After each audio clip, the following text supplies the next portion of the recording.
Hello, everyone. Our last episode, we talked about disability fraud and how it affects the disabled community. Now, we've had doctors come forward talking about how some doctors may not be doing the right thing for their patients. And we have Dr. Megan and Dr. Aria to talk today about that. So let's get started.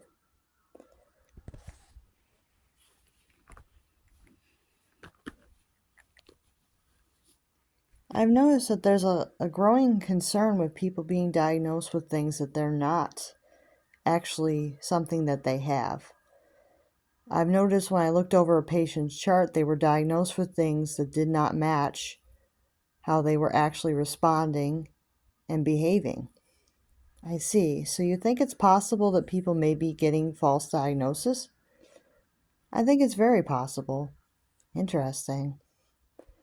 I've noticed false diagnosis as well when I've gone over patients' charts and interviewed patients about how they got their diagnosis. They usually said that they went to the doctor specifically to get a diagnosis and they were approved without much questioning.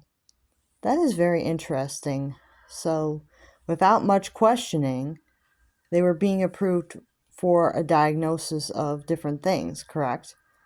Yes, people have been diagnosed with bipolar without much questioning, autism, as well as other medical conditions that are psychological. That is very interesting. So people are being diagnosed with conditions.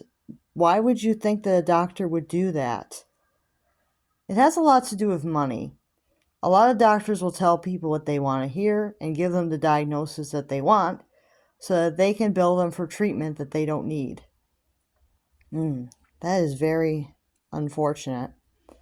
Yes, it seems like a lot of people, especially, are being diagnosed with transgender conditions and being told that they are transgender without much counseling and without much thought to if it is correct or not.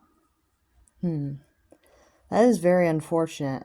So you think the people are being diagnosed as transgender without much counseling and without much looking into why? I think that it's because a lot of medical professionals want to make money. And they're afraid that if they are honest with people, that they'll go to another office anyway. That's a very interesting to bring up, Dr. Megan. Would somebody go to another office to get a diagnosis if they didn't go to the first one? Very interesting to think about. It's interesting to think about because people are doing it. If they don't get a diagnosis from one doctor, they'll go to another until they can find one that is corrupt enough to give them the diagnosis that they want. That is just very unfortunate. It would be nice if more doctors were honest about things. Yeah, it would, but we can't really do much about it. People are being diagnosed with things without proper evaluations, and it's happening on a regular basis. And it's all about the medical field trying to scam the insurance companies. Well, I think you're very brave to come out and talk to us today. The two of you are very brave because most people wouldn't want to talk about a field that they work in being corrupt. Well, I think that it's my duty to talk about it. Because if I don't talk about it, if something goes wrong, then I'm going to feel like I was part of the problem. I see. And I totally get that. I feel the same way. Not talking about it just doesn't make it any better. Well, do you think that there's anything that the government can do to stop people from getting false diagnosis? Well, if they think that people are actually in better condition than they say they are, they could get people reevaluated by an independent doctor that works for the government and doesn't work for some random doctor's office that the person decided to go to. Okay, so you think that people need to have a diagnosis done by someone who works for the government or someone that is neutral, that doesn't work for either the government or work for a doctor's office. Yeah, it might actually be best if they get diagnosed for somebody that's neutral, doesn't work for the government, and doesn't work for a doctor's office that has been known to be committing medical fraud. Okay. Well, it is a very sad situation, but if that's really what's going on, then things need to be put in place to protect people. Yes, false diagnosis can be a big issue because if you're found to be collecting benefits from a false diagnosis, they can actually make you repay any money that you received. Well, that is good to know. So if someone gets paid under a false diagnosis, they can actually be in trouble and have to pay back the money. Yes, if they collected any benefits from the government or received any services that they didn't really qualify for, then they have to pay back for what they received. All right, so it's not something to go into lightly. No, it's not. But people tend to go into it because they think that they can get away with having a false diagnosis for the rest of their life. Well, that's very sad. How many people do you think are doing this sort of thing? Well, we don't really know.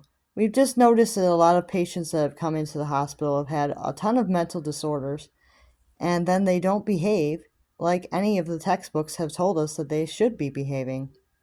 That is very interesting. But you can't tell us who these people are, obviously, because it is confidential material. Yes, it is confidential, so we can't tell you who these patients are, and we can't tell you who diagnosed them. But we do think that there needs to be more scrutiny when it comes to diagnosing people. Definitely, we need to make sure that people are being diagnosed properly and are getting the care that they need. And if it is a lesser diagnosis than what the doctor says, we need to make sure that that is the proper diagnosis is given to the patient. So somebody could be, not as bad off as the doctor says. Yes, they could be have a more mild condition than what the doctor said, and still have a problem. But it's important that people are diagnosed with the right condition. Exactly. Exactly a good point to be made. It's important that people get the right diagnosis and not get diagnosed with the wrong diagnosis and have to deal with that for the rest of their life. Thank you for the talk. You're welcome. Thanks for having us on. Oh, no problem. Bye now.